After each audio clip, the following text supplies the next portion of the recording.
Morning all of you. Welcome once again Gyan Vaividhya channel.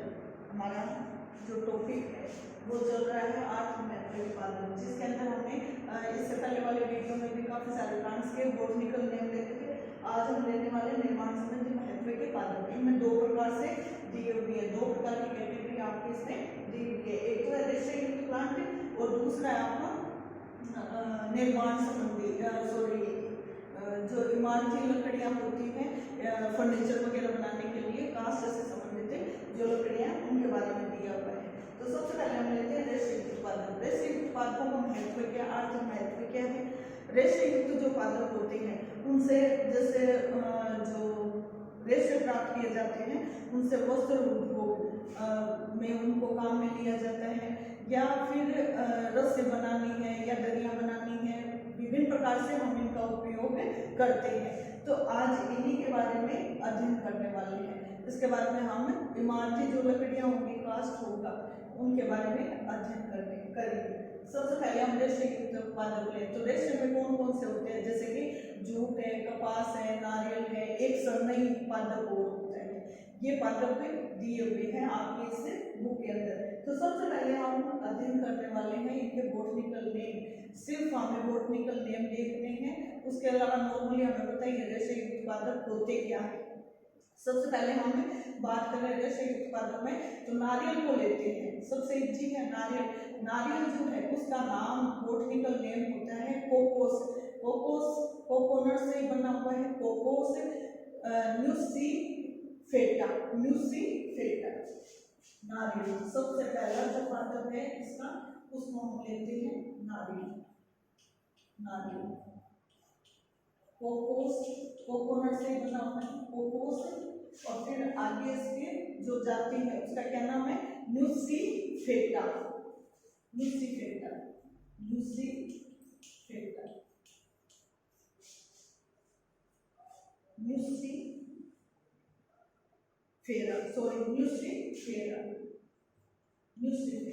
ठीक है, ये इसका नाम है। दूसरा है आपका जूट। जूट भी आप लोगों ने देखा होगा, सूतली जिससे बनती जूट। नारियल वाले जो बाहर वाला कवर होता है ना, उससे रेशे प्राप्त किए जाते हैं। नारियल का बाहर जो ऐसे उसमें रेशे से निकले रहते हैं ना, सूखा हुआ नारियल होता है उसके बाहर, उससे प्राप्त किए जाते हैं। जूट कोरकोरस कैप्सुलेरिस, जूट जो होता है कोरकोरस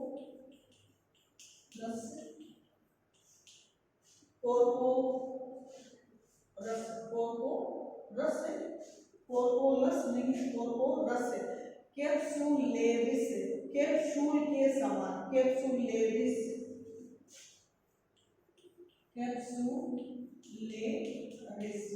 इसका बॉटनिकल नेम है। कोरकोरस और कैप्सूल करना है, फिर आगे एक ही मात्रा लगाकर दिस करना है, कैप्सुलेरिस। ठीक है। तीसरा है सनई। सनई को सुना होगा आप लोगों ने, सनई पादप है। सनई जो होते हैं उसके जो पुष्प होता है उस पुष्प की सब्जी बनाई जाती है। और ये जो सनई पादप होते हैं इनकी पत्तियों से जूट धागे या रेशे प्राप्त किए जाते हैं। उनको उबाला जाता है, उबाल करके फिर उससे रेशे प्राप्त किए जाते हैं। कोई प्रोसेस होती है, उस प्रोसेस से गुजारकर उससे रेशे प्राप्त होते हैं। इसका जो बॉटनिकल नेम होता है सनई का, वो होता है क्रोटोलेरिया जूनसिया।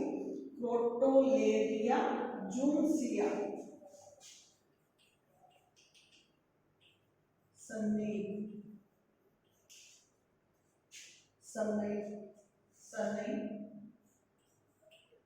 क्या नाम होता है, क्रोटोलेरिया। देखो पैर कैसे चलता है, क्रोटोलेरिया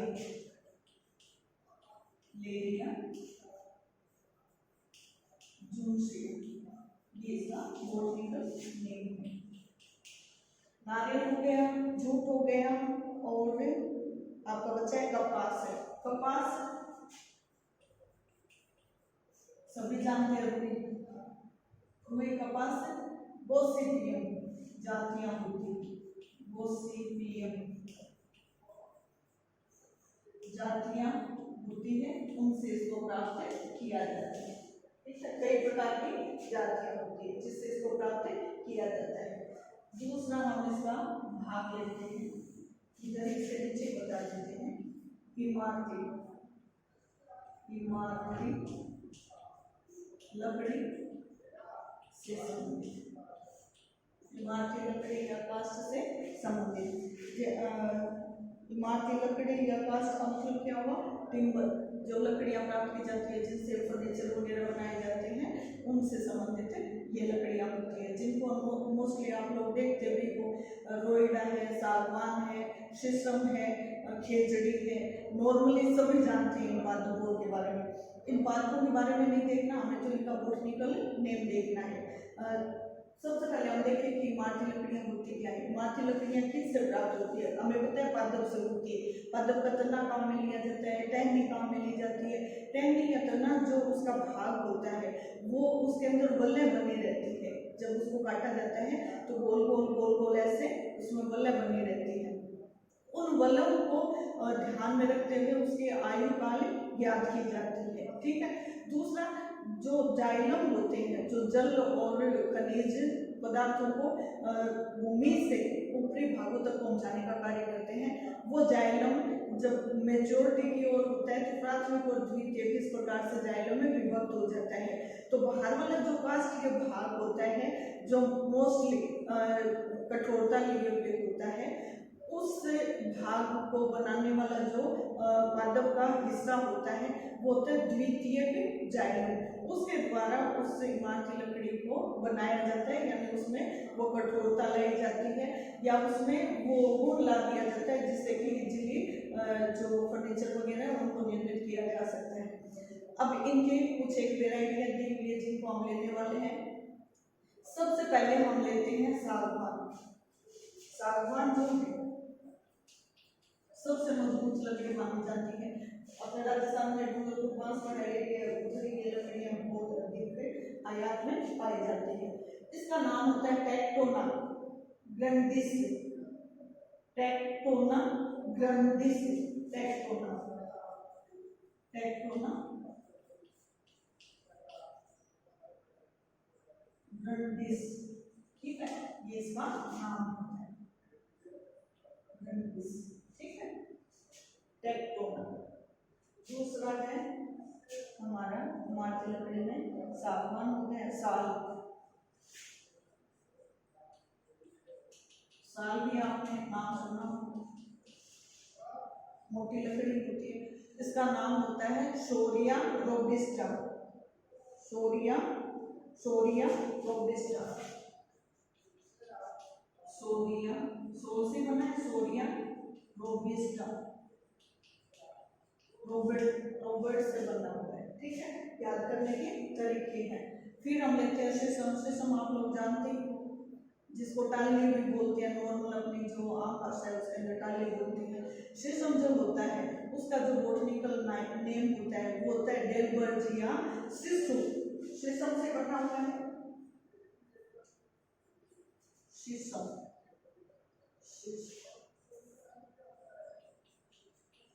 शीशम ये तीसरा पादप है शीशम। इसका क्या नाम बताया?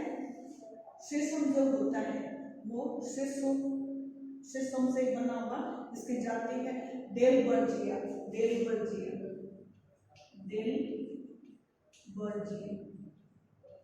बर्जिया शीशम। ठीक है, ये इसकी प्रजाति है। शीशम हो गए। शीशम के बाद में आता है रोहिडा। टेकोमेला अंडुलेटा। टेकोमेला अंडुलेटा यानी लेट गया। ठीक है, ये याद करने के लिए आप अपने तरीके से याद कीजिएगा कि इसको कैसे इसका नाम रिवाइज करके आप लोग कर सकते हो। रोहिडा रोहिडा रोहिडा टेके टेको मिलना टेको यानी घुटने टेको या कोई भी चीज टेको मिलना। अंडुलेटा टेको नीला अंडुलेटा, अंडुलेटा अंदर अंडुलेटा, ठीक है। 4 हो गए और 5 आता है खेजड़ी, ठीक है। रोइडा है वो तो उसका पुष्प राज्य पुष्प घोषित किया गया है। खेजड़ी को राज्य पादप घोषित किया गया, वृक्ष राज्य वृक्ष घोषित किया गया है, जो कि खेजड़ी गांव की घटना के बाद में 1983 में उसको घोषित किया गया था राज्य वृक्ष, जिससे उसकी सुरक्षा की व्यवस्था हो सके। और रोइडे के पुष्प जो होते हैं वो काफी खूबसूरत होते हैं, जैसे गुलाब और कमल के होते हैं, उसी टाइप से वो राजस्थान के गुलाब है, जिस आधार पर उसको राज्य पुष्प घोषित किया गया है। खेजड़ी जो होती है इसका बॉटनिकल नेम उस चैप्टर में भी हमने चर्चा की थी, जिसके अंदर वन्य जीवों का संरक्षण वाला था। प्रोसिपस सिनेरेरिया होता है, प्रोसिपस खेजड़ी, प्रोसिपस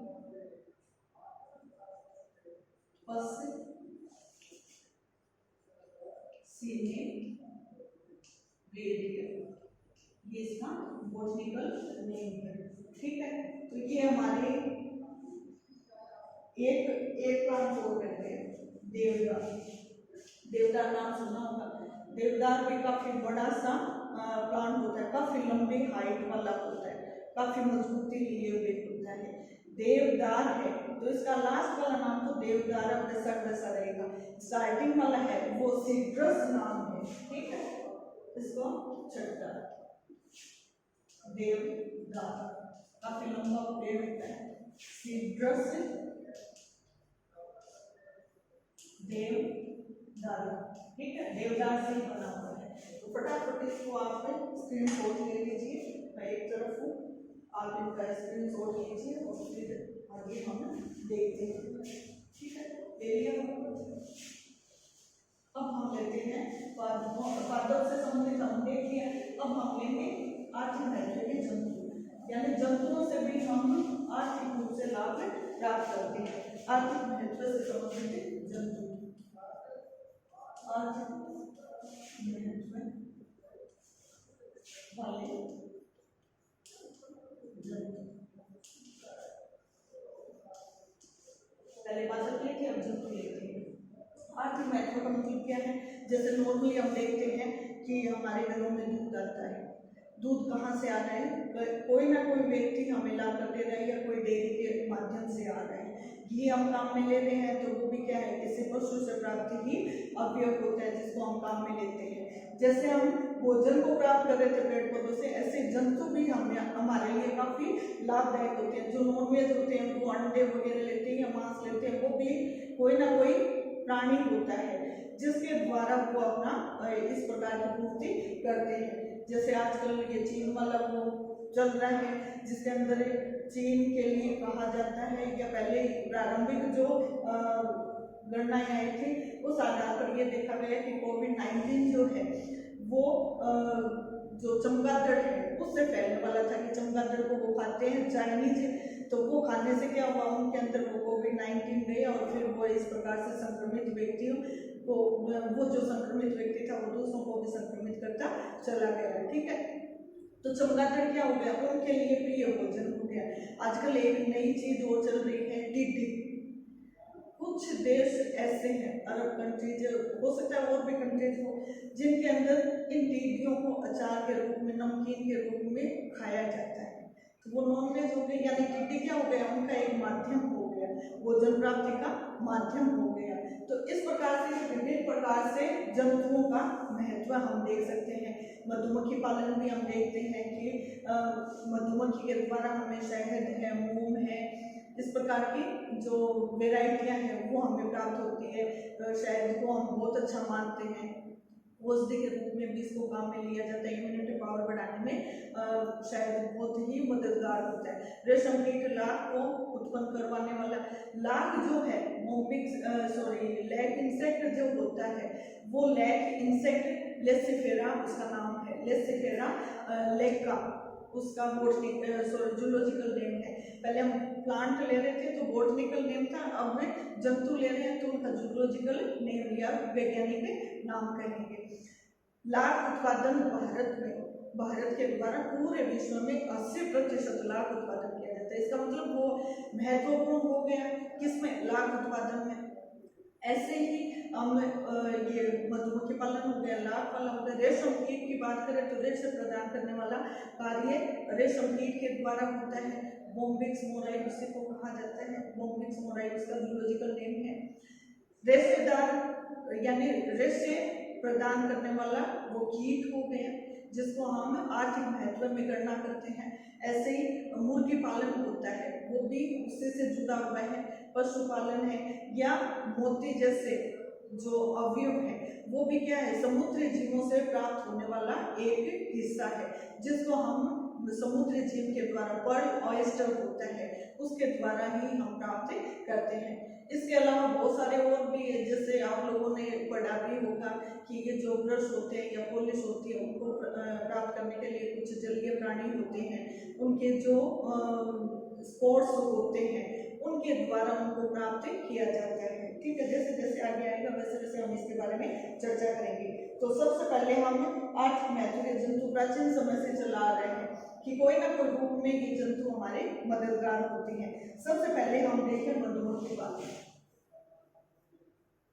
मधुमक्खी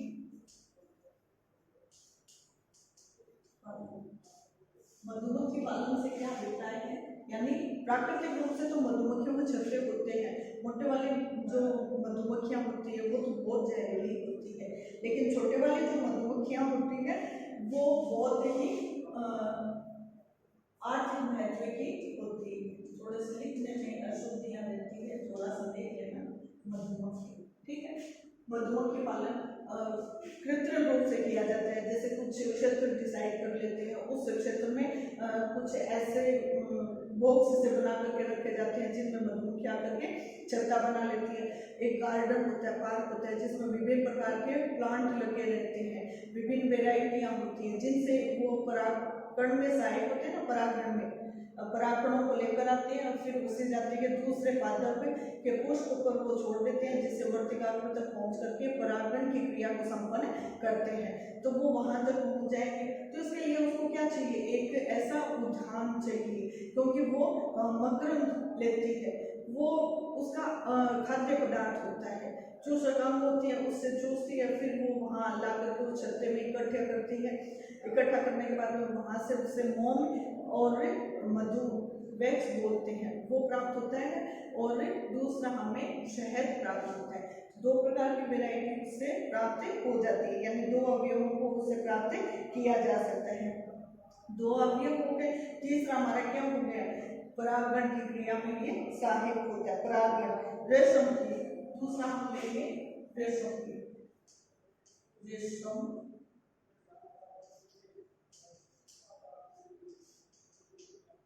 रेशम कीट जो होता है रेशे से जुड़ा हुआ है, यानी कि रेशम कीट रेशा बनाने वाला होता है। होता क्या है, इसकी जो वेराइटी होती है यानी रेशम कीट है उसका जो जूलॉजिकल नेम है वो क्या है,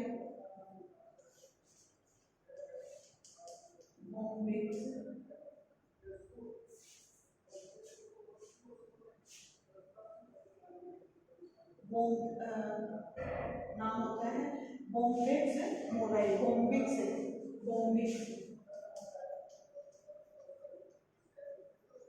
बोम्बिक्स मोराई, अशुद्ध तरीके से बेटर देख सकते हो। बोम्बिक्स मोराई, बोम्बिक्स मोराई इसका नाम है, ठीक है। ये बोम्बिक्स मोराई जो कीट होता है ये शहद पादप होता है, उसके ऊपर अंडे देता है। उस अंडे से कुछ समय के बाद में लार्वा अवस्था निकलती है, वो लार्वा कहलाती है कैटरपिलर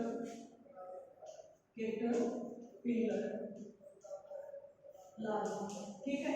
ये लार्वा अवस्था क्या होती है कि इस लार्वा अवस्था में रेंगने वाला सा कीट निकलता है, ठीक है। अंडे से लार्वा स्टेज जाएगी, लार्वा से ये नेक्स्ट जो अवस्था में जाएगी वहां पर क्या करेगा, ये उस चिपक जाए, ठीक है। चिपक करके इस लार्वा के लाल ग्रंथियां विकसित होती है। वो लाल ग्रंथियां इस कीट से भी काफी अधिक बड़ी होती है, उससे लार निकलता रहता है।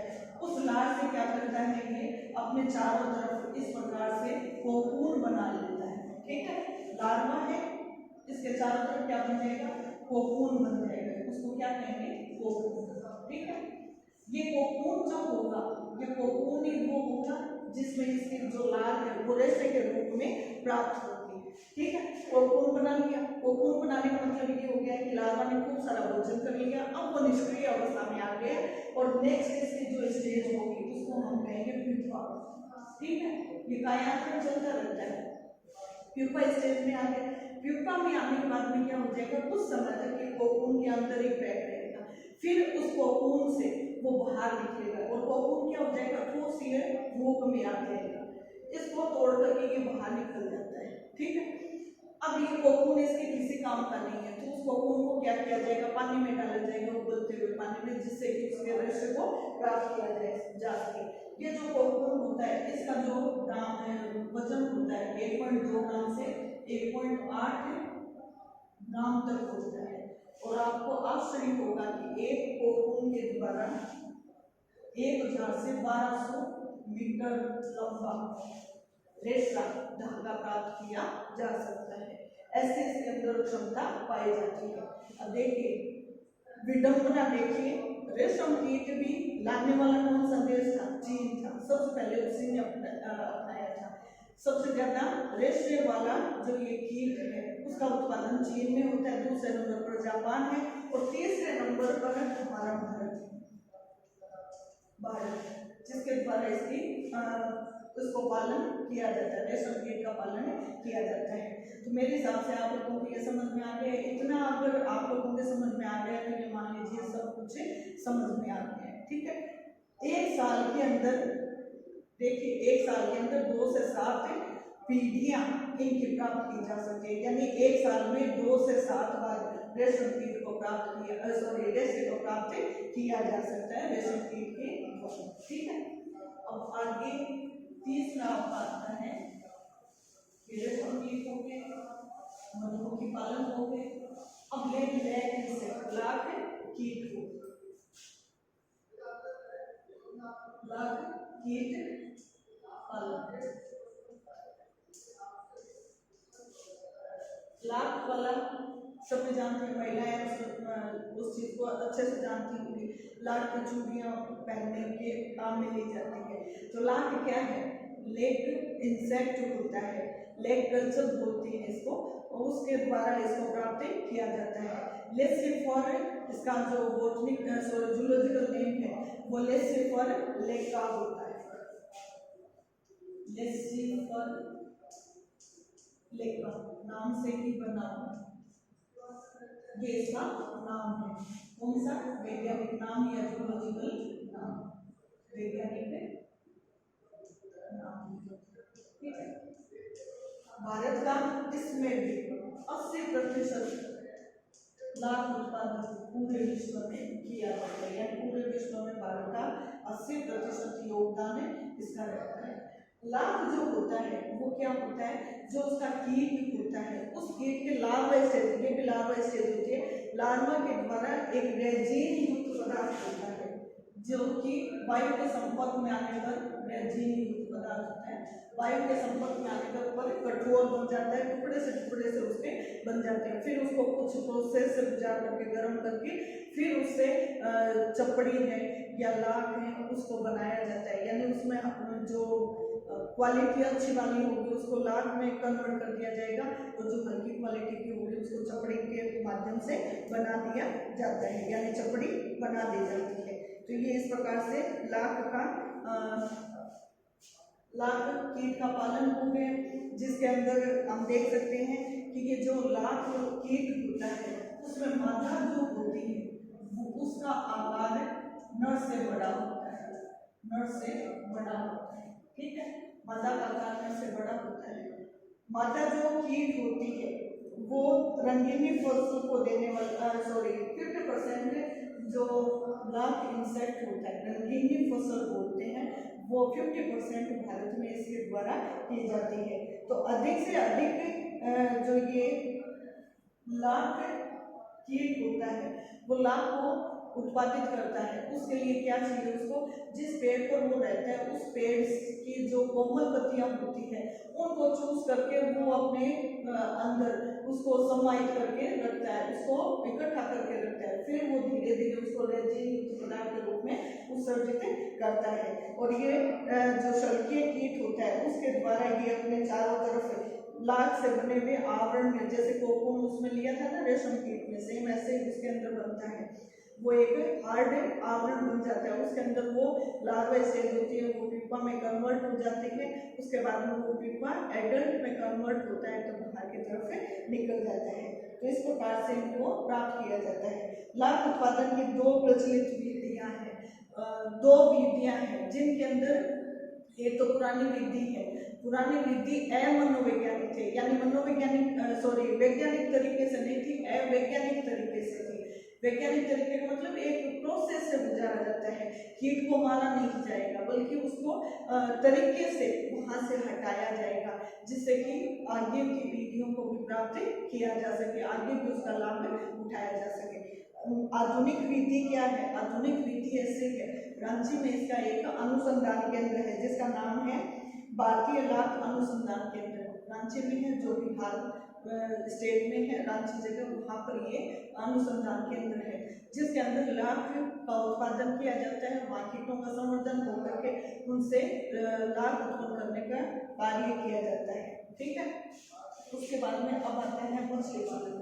आप लोगों ने सुना भी होगा, आपने ये सुना होगा बीज लाई जाती है मछली। बीज का मतलब क्या है, छोटी मछलियों को लेकर या उसके अंडों को लेकर मछली पालन, मछली पालन मोस्टली कतला, मृगल, ये जातियां होती है जिनको पालन किया जाता है, क्योंकि इसका अधिकांश जो सेवन है वो उड़ीसा में है, पश्चिम बंगाल के अंदर होता है, बिहार में भी होता है, यूपी में भी होता है, लेकिन सबसे ज्यादा बंगाल और उड़ीसा में इसका उत्पादन किया जाता है। वहाँ पर इसके खूब सारे आपको पालन वाले क्षेत्र मिलेंगे, यानी नदी तालाब ऐसे प्राकृतिक रूप से ना होकर के कृत्रिम रूप से तैयार किए जाते हैं, स्वच्छ जलीय होते हैं जिनके अंदर इन मछलियों को पाला जाता है और फिर समय के अनुसार, आवश्यकता डिमांड के अनुसार उनको काम में लिया जाता है। तो ये मछली पालन होती है, इसमें सावधानियां कौन से रखनी चाहिए, वो एरिया स्वच्छ होना चाहिए, शुद्ध होना चाहिए, उसमें किसी प्रकार की कोई बीमारी नहीं होनी चाहिए, उनको भोजन देने के लिए, मछलियों को भोजन देने के लिए भूसे की भी व्यवस्था करनी होती है, अनाज की भी व्यवस्था करनी होती है, वो भी प्रॉपर होती है। जब वहाँ से वो गंदगी हो जाती है तो उसको वहाँ से हटाया जाता है, ये नहीं है कि वो गंदगी रहेगी, वो गंदगी वहाँ अगर मौजूद रहेगी तो वो मछली पालन संभव नहीं हो पाएगा, मछलियों में कोई रोग फैल जाएगा जिससे वो मर भी सकती है। इसलिए समय रहते उन सभी चीज़ों को ध्यान में रख करके उनकी प्रजनन क्षमता को भी ध्यान में रखना पड़ता है, उनके रोगों को भी निगाह में रखना पड़ता है, वहाँ के वातावरण को भी जांचा जाता है, वहाँ के ताप को, वहाँ के टेम्परेचर रेगुलर चेक होता है, वहाँ के पानी की शुद्धता को भी मापा जाता है। तो बहुत सारे ऐसे कारक होते हैं जिनको ध्यान में रख करके ही मछली पालन किया जाता है। ठीक है, ऑक्सीजन मोस्टली आप लोगों ने देखा होगा कोई होटल में या किसी महाविद्यालय में या विद्यालय के अंदर एक्वेरियम होता है। एक्वेरियम क्या होता है, मछलियों का छोटा सा एक कांच का घर होता है, उसके अंदर कृत्रिम रूप से नीचे पत्थर भी डाले जाते हैं, कुछ पत्तियों युक्त कोई प्लांट भी होते हैं, वो ओरिजिनल नहीं होकर के कृत्रिम होते हैं और उसमें ऑक्सीजन बराबर दी जाती है खाने के लिए, उसमें कुछ गोलियां दी जाती है, तो वो उनका भोजन हो गया, ऑक्सीजन भी प्रॉपर आती जाती रहेगी जिससे कि उनकी सुरक्षा बनी रहे, उनकी श्वसन क्रिया बाधित नहीं हो। प्राकृतिक जो भोजन होगा उसकी व्यवस्था भी वहाँ, जैसे बड़ी मछलियाँ होती है वो छोटी मछलियाँ खाती है तो वो भी वहाँ पर उपलब्ध करवाई जाती है। ठीक है, फिर आता है अपना पशुपालन। पशुपालन तो सभी जानते हो, बताने की आवश्यकता नहीं, गाय भैंस बकरी भेड़, ये सब क्या है, पशुपालन में आते हैं। दुग्ध उनका काम में लिया जाता है।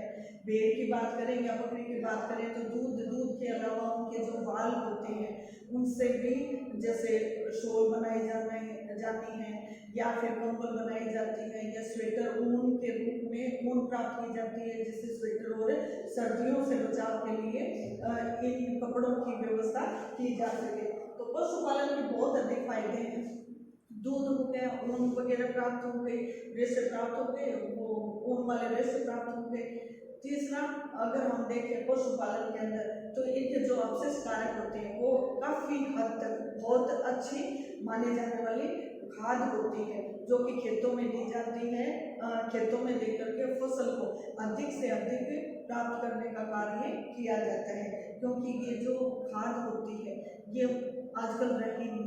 चौथा, हम देखें बायोगैस संयंत्र आप लोगों ने सुना होगा, तो वो गोबर से ही, इन पशुओं का गोबर होता है, उससे कुछ प्रोसेस से अपना करके फिर जो प्राकृतिक गैस है उसको तैयार किया जाता है, मैथेन जैसे ईंधन के रूप में उसको काम में लिया जाता है।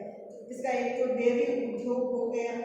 एक इस जंतु के अंदर अगर हम देखें तो ऊन का उद्योग हो गया, यानी दो प्रकार के, डेयरी का मतलब दूध से संबंधित है, ऊन का मतलब ऊन से की वेराइटी प्राप्त करना। विश्व के अंदर भारत जो है अकेला 55% भैंसे और 15% गायें रखता है, यानी पूरे विश्व में। तो इसका मतलब दुग्ध का उत्पादन सर्वाधिक कहाँ हो रहा है, भारत के अंदर हो रहा है। देश में दुग्ध उत्पादन का 53% हिस्सा भैंस से प्राप्त होता है, 43% गाय से प्राप्त होता है। इस स्थिति को ध्यान में रखते हुए भारत का पहला नंबर है किसमें, डेयरी या दुग्ध उत्पादन में। दुग्ध उत्पादन में प्रथम स्थान है, ठीक है। ऐसे ही मुर्गी पालन है। मुर्गी पालन क्या होता है, पशुपालन में ही, अगर हम डेयरी वाला प्रोडक्ट हो गया, ऊन उद्योग वाला भी हो गया, ऐसे ही कुक्कुट या मुर्गी पालन।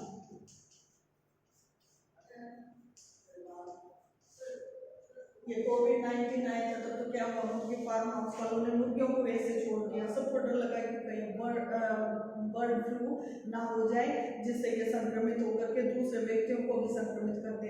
क्योंकि स्टार्टिंग में जो सर्वे की रिपोर्ट आई थी उसमें ये था कि जो मांसाहारी प्राणी होते हैं जिनसे मांस प्राप्त किया जाता है, उन प्राणियों के अंदर से जो मांस ले रहे हैं भोजन के रूप में, उनके अंदर वो बीमारी प्रविष्ट हो रही है। तो ऐसी स्थिति में जो ये मुर्गी फार्म हाउस थे, इन्होंने मुर्गियों को ऐसे ही छोड़ दिया था। कईयों ने खड्डा खोद करके उसके अंदर मुर्गियों को डाल दिया था। बहुत सारे इसमें अत्याचार हो रहे थे। खैर कोई बात नहीं, अब तो स्थिति नॉर्मल होने वाली है आने वाले कुछ समय में।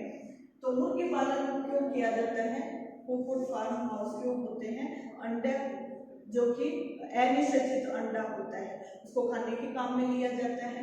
मुर्गी मांसाहारी प्राणियों का वो खाना भी, मांसाहारी प्राणी कौन से, मनुष्य प्रजाति, चिकन के रूप में उसको काम में लिया जाता है। तो इनके जो पालन होता है उसके लिए भी, जैसे हमने मछली उसमें देखा था कि मछली का पालन किया जाता है तो उसकी काफ़ी देख रेख होती है, उस एरिया को स्वस्थ शुद्ध रखना चाहिए। ऐसे मुर्गी का पालन होता है, उस क्षेत्र को भी स्वस्थ, हवादार और शुद्धता लिए हुए वो एरिया होना चाहिए। भोजन की प्रॉपर व्यवस्था, यानी प्रोटीन युक्त उनको भोजन दिया जाएगा, तब भी वो अंडे में सर्वाधिक प्रोटीन प्राप्त हो सकेगा, ठीक है। फिर आता है आपका प्रवाल और प्रवाल भित्तियों से संबंधित। प्रवाल भित्तियों, आप लोगों ने देखा होगा कि कुछ इस प्रकार से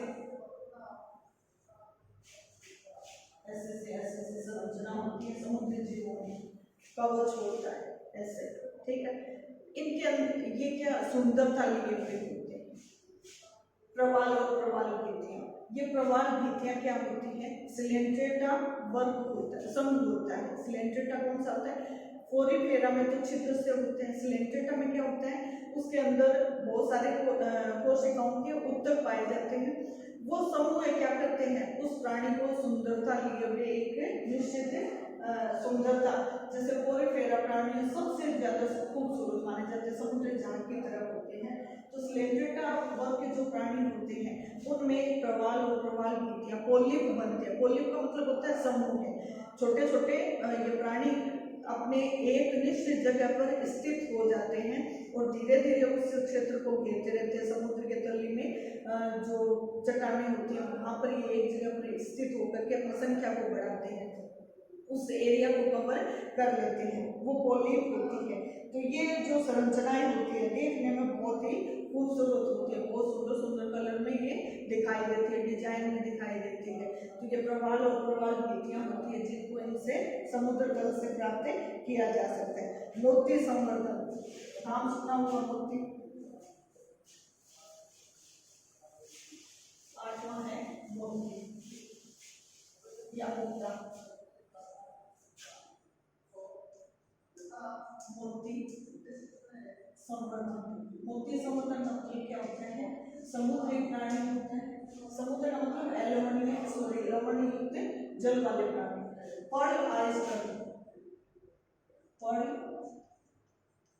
ऑयस्टर लोंगी जाति का होता है, लोंगी है, लिंगा, सॉरी लिंगा जाति का ये पर्ल ऑयस्टर होता है, जो कि बाहर बिल्कुल करड़ा सा आवरण होता है, कैल्शियम कार्बोनेट से बना हुआ अवशिष्ट कारक होता है।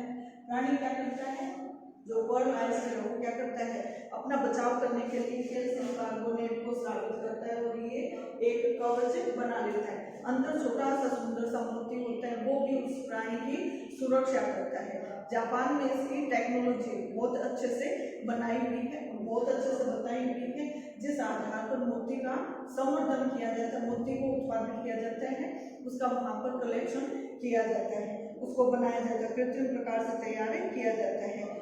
ये सफेद भी होता है, चमकीला होता है, गोलाकार होता है, बहुत ही मूल्यवान होता है। मोलस्क प्राणी होता है।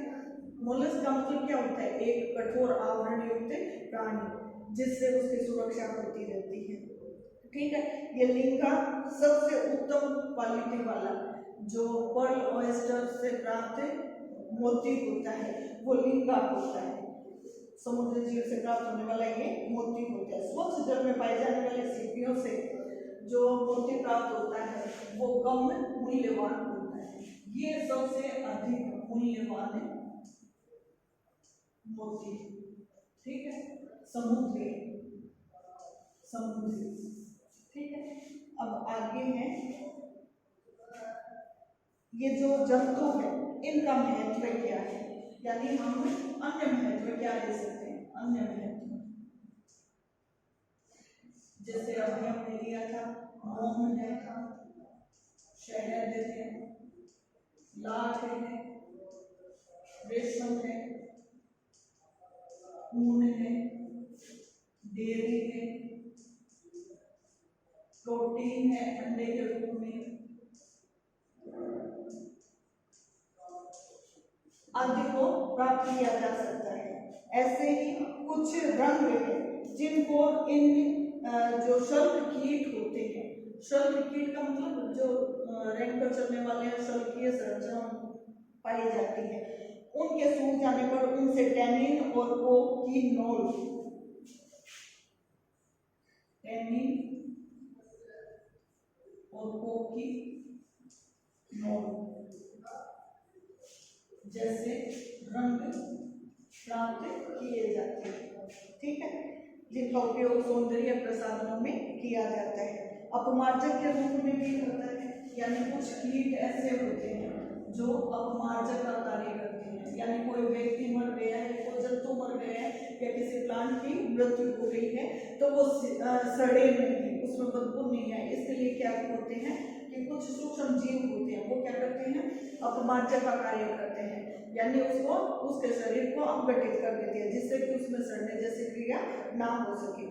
औषधीय महत्व के पादप हमने देखे ही हैं, औषधीय महत्व भी होते हैं। कीट होते हैं, जैसे कि ब्लिस्टर मृग,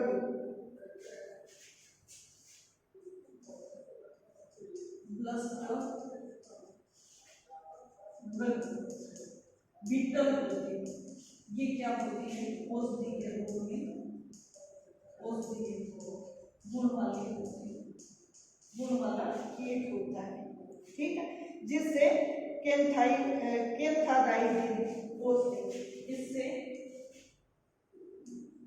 केंथाराइडिन औषधि प्राप्त की जाती है,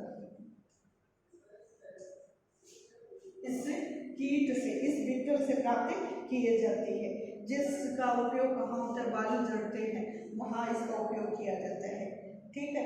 ऐसे मधुमक्खी जो होती है उसका जो मोम होता है, वो मोम मधुमक्खी मधुमोम, इसका उपयोग अल्सर बीमारी के लिए किया जाता है, अल्सर बीमारी के इलाज के लिए इसका उपयोग होता है, ठीक है। एक होता है कोचिनील कीट, कोचिनील कीट, कोचिनील कीट, इससे कोचिनील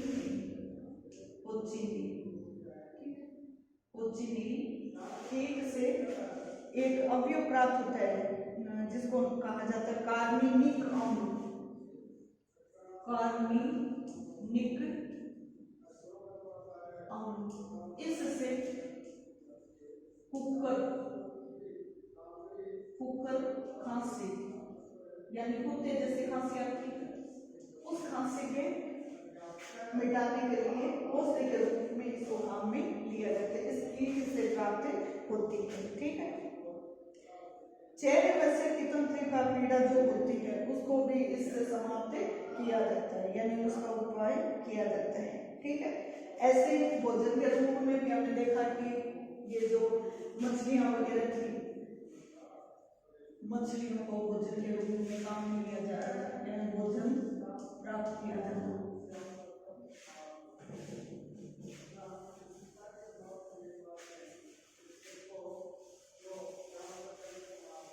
भोजन के रूप में इनका उपयोग हो रहा है, ठीक है।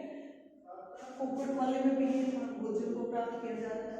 एक इसका महत्व है परागण, परागण, ये जो कीट वर्ग होते हैं उन कीट से, जैसे मधुमक्खी वाला भी लिया था हमने, कीट द्वारा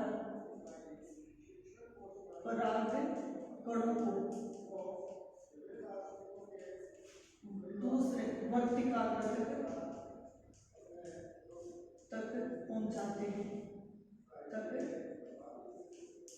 पहुंचाने का कार्य करते हैं। तो इस प्रकार से हम देख सकते हैं कि विभिन्न प्रकार से इन जंतुओं का आर्थिक महत्व हम नॉर्मली देख सकते हैं। तो आज के लिए इतना ही, आप लोगों का बहुत बहुत धन्यवाद। नेक्स्ट जो वीडियो होगा उसके अंदर हम एक नए चैप्टर के साथ उपस्थित होंगे। अभी इसका स्क्रीनशॉट ले लीजिए। धन्यवाद, थैंक यू।